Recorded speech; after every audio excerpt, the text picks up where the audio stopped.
So this, you need to work on this in everyday life. Invite presence in ordinary situations that are not particularly challenging.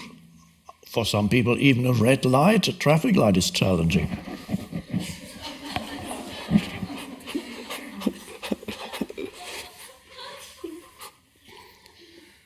Having to wait in line somewhere is challenging. Why not use this precious moment and invite, become alert, feel the energy field in the inner body, and just be there as an observing presence. And then you have the two dimensions. You have sense perceptions, hearing, and you have the formless presence. So you have there's the light and that which appears in the light. It's always the same, the light of consciousness. So then you grow in presence power as you use all those situations that before were never good enough. You're always on your way somewhere better. Use those situations to bring presence in, and then that power grows in you. And if that it's only then if that power grows in you, of presence power, that you can deal with the heavy, let's call it, use an Eastern term, the karmic stuff. Those accumulations in you that are old patterns, some of which originating in your present lifetime, in childhood, but in many cases, patterns that go back a long way in time. Your ancestors acting out patterns that your ancestors acted out 500 years ago, 1,000 years ago, 2,000 years ago, and still the same conditioning. Or you can look at it in terms of whether you look at it in terms of genetics, that you things that come, or in terms of past lifetimes. Whatever approach you want to use is fine. The fact is, there are accumulations in you, there are patterns of unconsciousness that have been there a long time. We could call them karmic. Karmic meaning unconscious patterns that you usually identify with as yourself, that take you over completely. And the truth of the real karma is not the external events in your life. The external events in your life really trigger the karma that you carry inside, and they become your reactions. And your reactions determine how you experience your life. So in a way, you could have the same thing happening to one person,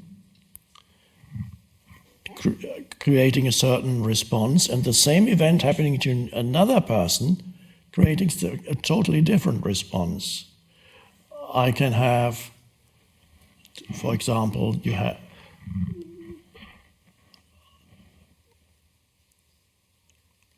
when I had just written my first book, the publisher said, why don't you sign some books for some famous people? They might give you an endorsement. So I did, and they were sent out, and almost nobody replied. And I didn't realize at the time that those famous people, how many books and manuscripts they get sent every week and every month. Now I'm getting them. And now I'm the one who doesn't reply. Because you just can't. It's impossible to read it all, even dipping in. They pile up. There's a backlog. I have now already several months of backlog to get through. So it's very hard, if not impossible. But I didn't know that. But fortunately, I didn't take it personally. Without having read the 4 agreements, I already knew this is not a personal thing. So it was not problematic, but I've had some instances where people have sent me books and they got extremely upset because they didn't get a reply.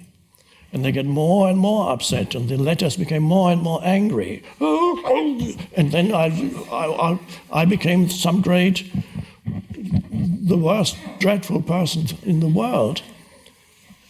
And those are old karmic patterns that people carry. The external event triggers the pattern. For some people, what becomes a huge drama for one person is an insignificant event for another.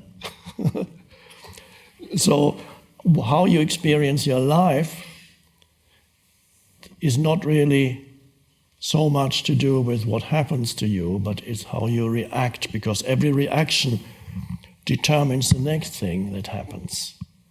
So something goes wrong, you make drama out of it, and that creates more stuff. And this is how more karma gets created.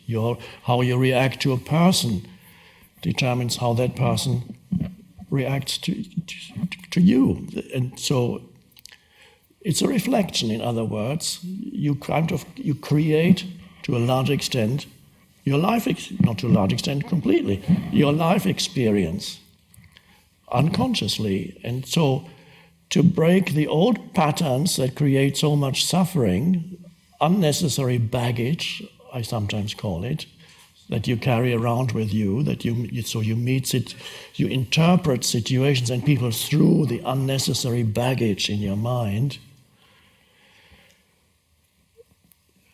That for that to be transcended or dissolved, that requires presence power. The presence needs to be there when the old patterns arise in your life. And that is there so you don't wait for the challenge and hoping that you can stay present, because you won't. Use it when you're not being challenged and invite presence into your life. In all those moments that are really precious, and that generates more than you. It's like almost like the equivalent on the physical level would be working out. You get stronger, so to speak.